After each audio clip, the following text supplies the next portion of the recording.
Sehr geehrte Damen und Herren, und vielen Dank für die Einladung.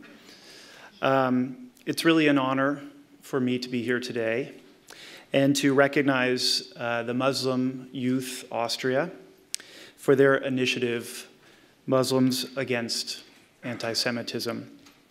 But first, let me start by wishing all a very happy Ramadan.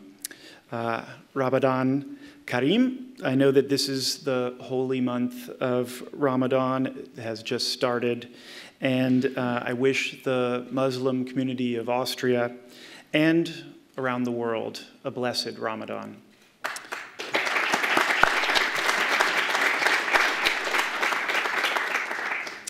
Ramadan is a month when Muslims around the world reflect on their faith and how they can give back to the community. This commitment to community service is something the Muslim Youth Austria display year-round.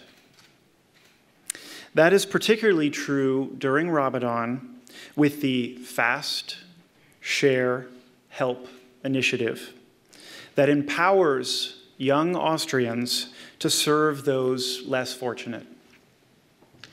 The U.S. Embassy has had an excellent relationship with the Muslim Youth Austria for over a decade now.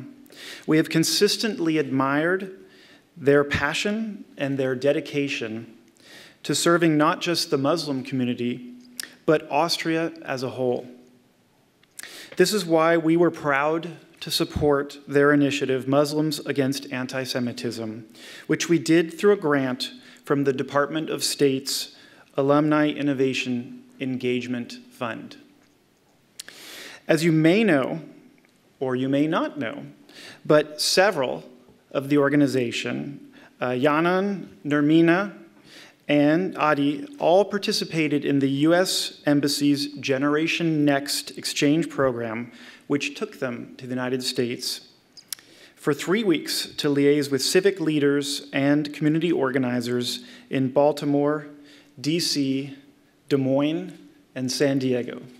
Why those cities? I'm not quite sure, but that's a pretty good cross-section of America from my perspective. When they first came to us with the idea for this campaign, we supported it 100%. Anti-Semitism is not new. Anti-Semitism is not unique to one community.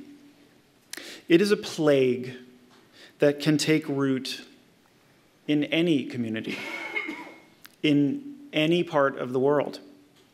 As we saw recently in the United States with the horrible attack by a right-wing extremist on innocent worshipers at the Tree of Life Synagogue in Pittsburgh. Anti-Semitism is not always violent. It is often existing in ugly words, said privately, in homes, or in distasteful jokes made among friends. But latent anti-Semitism can turn violent without notice. This is why initiatives such as Muslims Against Anti-Semitism are so important. Combating anti-Semitism is not just about shaming those with anti-Semitic views. It is not about blaming whole populations for the actions of some. It is about the communities themselves standing up and saying, this is not okay. It is about having the courage to tell our parents, our friends, our co-workers that anti-Semitic words and actions have no place in our communities. Freedom of religion is one of the fundamental pillars of American society. We must do everything we can to ensure that nobody feels threatened because of their chosen faith, be it the Jewish, Muslim, Christian, or any other faith. For this reason, I applaud the Muslim Youth Austria and its leadership for taking a courageous step to assert that anti-Semitism has no place in Islam, in the Muslim community, or inside Austria. Thank you so much.